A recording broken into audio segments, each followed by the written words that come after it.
पाकिस्तान से चाहे अफगानिस्तान से, बस उनका क्राइटेरिया एक है कि उनका वोट बैंक होना चाहिए, मुस्लिम समाज का होना चाहिए, चाहे वो रोहिंग्या मुसलमान हो या देश को बांटने वाले लोग हों। उनको ये लगता है कि जो भी मुस्लिम समाज का बांग्लादेश से आया है उसको अगर मैं वोटर आई कार्ड बनाऊंगी, उसको आरक्षण दूंगी तो मुझे ही वोट देगा। तुष्टीकरण की राजनीति, देश को हिंदू मुसलमान में बांटने की राजनीति, इस प्रकार की राजनीति ममता बनर्जी जी करती हैं। अब चुनाव का समय आ गया है, ये लोग हिंदू मुसलमान करने लगे हैं। लगातार मोदी जी लोगों को आगाह करते हैं कि भाई भारतीय जनता पार्टी की सरकार बनेगी तो जो 27% का आरक्षण हमारे हिंदू भाइयों को मिलता है उसमें 1 इंच भी हम हिलने नहीं देंगे, एक शब्द भी नहीं जुड़ने देंगे, दूसरा एक व्यक्ति भी नहीं जुड़ने देंगे। लेकिन ममता बनर्जी ने आज ये कोई मोदी जी या भारतीय जनता पार्टी के कार्यकर्ता उन पर एलिगेशन नहीं लगा रहे।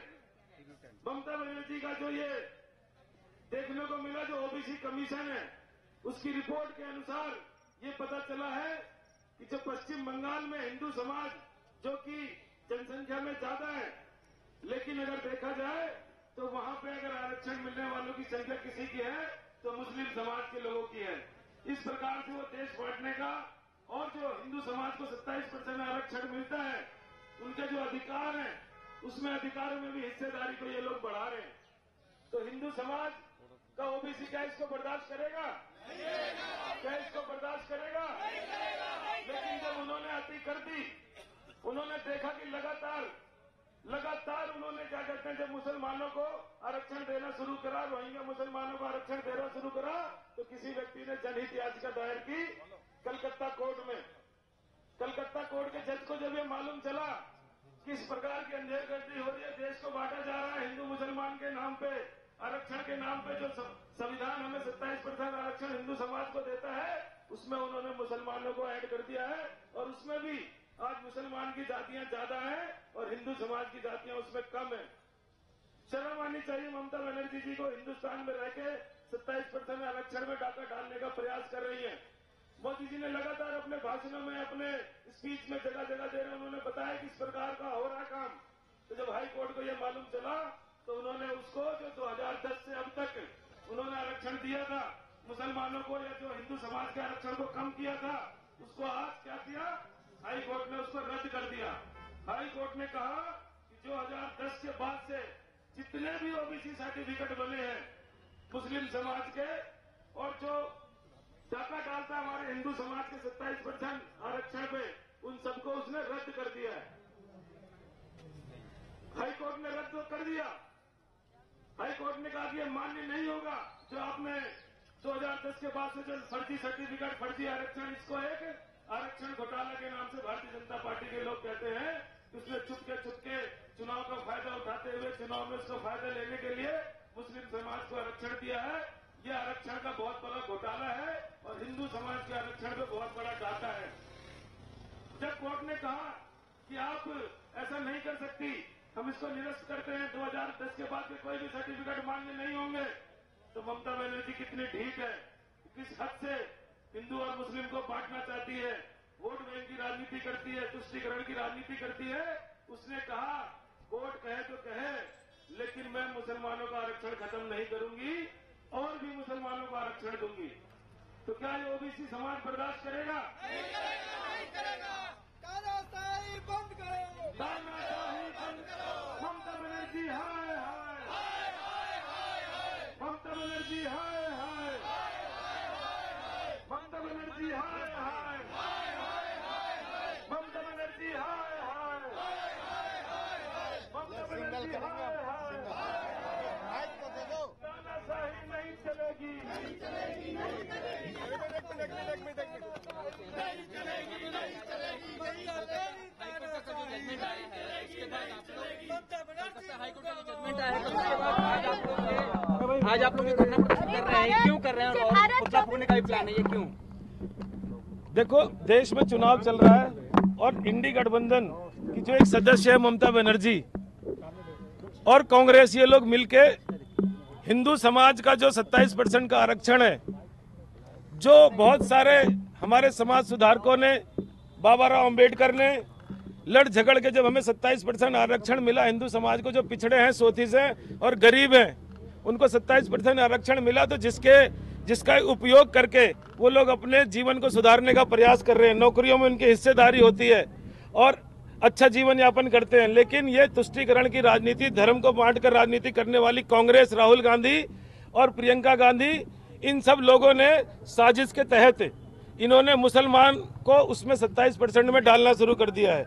मुस्लिमों को भी इन्होंने आरक्षण 27% आरक्षण में आरक्षण देना शुरू कर दिया है। उसका एक एग्जाम्पल है, एक उदाहरण है, कर्नाटक में जब सरकार बनी कांग्रेस सरकार की, अभी कांग्रेस की सरकार जब बनी, तो उन्होंने हिंदू आरक्षण को खत्म करके उन्होंने मुसलमानों को उसमें आरक्षण दे दिया।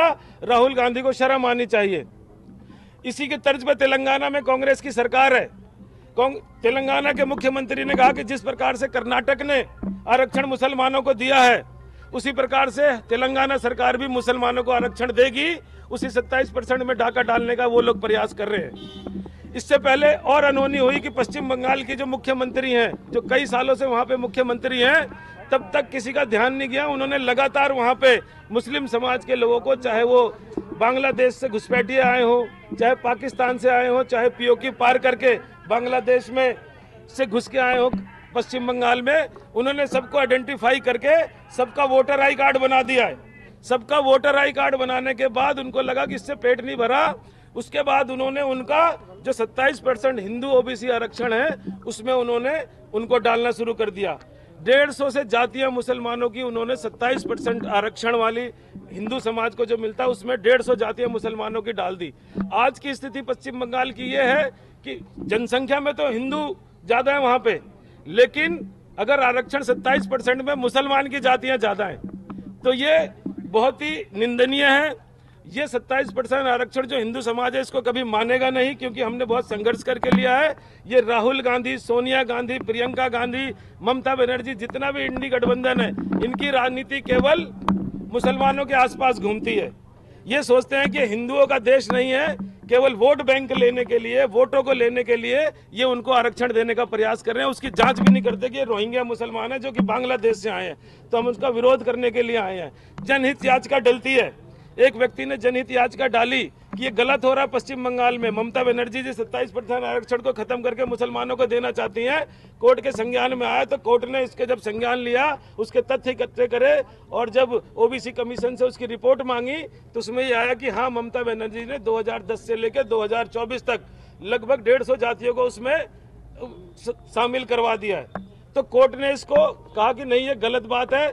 कोर्ट ने इसको रिजेक्ट कर दिया और उसने ये आदेश कर दिया कि ऑर्डर में डाला है कि 2010 से 2024 तक जितनी भी मुस्लिम समाज की जातियां 27% में ऐड हुई हैं, उसको वो निरस्त करती है और उसको नहीं मानती और उसको आदेश देती है कि इसको ठीक करें। तो ये तो कोर्ट का था फैसला जिसने जस्टिस किया। लेकिन इसमें ममता बनर्जी जी कहती हैं कि भैया मैं कोर्ट के ऑर्डर को नहीं मानूंगी, मैं केवल धर्म की राजनीति करूंगी, वोट बैंक की राजनीति करूंगी।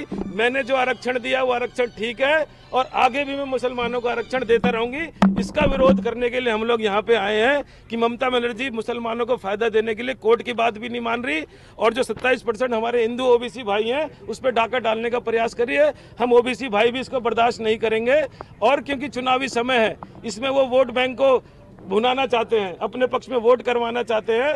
तो मैं दिल्ली के नहीं, पूरे हिंदुस्तान के ओबीसी हिंदू भाइयों को मैं आगाह करना चाहता हूं कि 25 तारीख का चुनाव है, उसके बाद आने वाले समय में भी चुनाव है। तो आप लोग जाग जाइए, नहीं तो ये लोग देश को बंटवारे के साथ साथ आज जो 1947 में हमारे देश का बंटवारा हुआ था, उसी प्रकार ये सभी मुसलमानों को आरक्षण दे देंगे और सभी हिंदू भाइयों का आरक्षण खत्म हो जाएगा। उसका विरोध करने के लिए हम लोग यहाँ पे आए हैं। अपना पूरा नाम और डेजिग्नेशन? मेरा नाम सुनील यादव है, मैं ओबीसी मोर्चा दिल्ली प्रदेश का अध्यक्ष हूँ।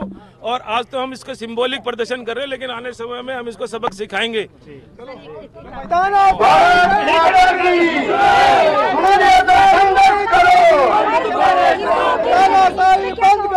बंद करो। के लिए जगह है पर हिंदुओं के लिए क्या कहेंगे? ये लोग ये चाहे वो इंडी गठबंधन हो या ममता बनर्जी है, सभी लोग वो लोग क्या करते हैं कि हिंदू और मुसलमान को बांटने का प्रयास करते हैं। लेकिन 27% जो ओबीसी संविधान जिनको आरक्षण देता है उसको खत्म करके मुसलमानों को देना ये बिल्कुल अन्यायपूर्ण है। जब कोर्ट ने इसका संज्ञान लिया तो कोर्ट की बात मानने को भी तैयार नहीं है। तो हम ममता बनर्जी का विरोध करने के लिए आए, इंडी गठबंधन का विरोध करने के लिए आए, राहुल गांधी सोनिया गांधी को विरोध करने आए कि मुसलमानों की राजनीति और ये रोहिंग्या मुसलमानों की तो खासकर जो बांग्लादेश से घुस के हमारे देश में है उसका वोटर आई कार्ड बनाना बंद करो, उनके वोट का लालच बंद करो, केवल देश को इकट्ठा करके उसको साथ ले जाने का प्रयास करो।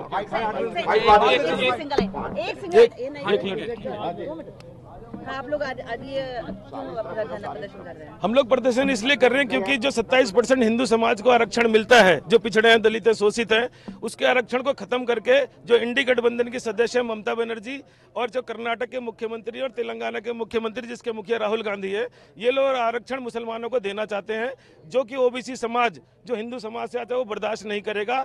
इन्होंने 2010 से लेके अब तक 150 मुस्लिम जातियों को ओबीसी आरक्षण में शामिल कर दिया ममता बनर्जी जी ने।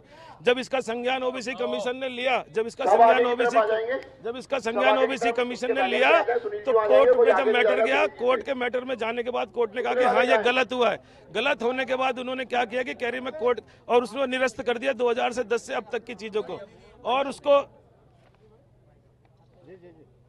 निरस्त कर दिया। उसको निरस्त करने के बाद वो कोर्ट के मैटर को भी मानने के कोर्ट ने कहा कि भाई आप 27% आरक्षण ये हिंदुओं का ही रहेगा, जो आपने 2010 से 2024 तक जो 150 मुसलमानों का आरक्षण दिया हम उसको रद्द करते हैं, ये मान्य नहीं है। तो ममता बनर्जी इतनी बेशरम है, उन्होंने कहा कि क्या कहते हैं, नहीं मैं कोर्ट के ऑर्डर को भी नहीं मानूंगी, मैं और मुसलमानों को आरक्षण दूंगी और ये आरक्षण मेरा जारी रहेगा। तो उसका विरोध करने के लिए हम लोग यहाँ पे इकट्ठे हुए हैं और आने वाले समय में केजरीवाल ममता बनर्जी को, राहुल गांधी को, केजरीवाल को सबको सबक सिखाएगा 27% आरक्षण।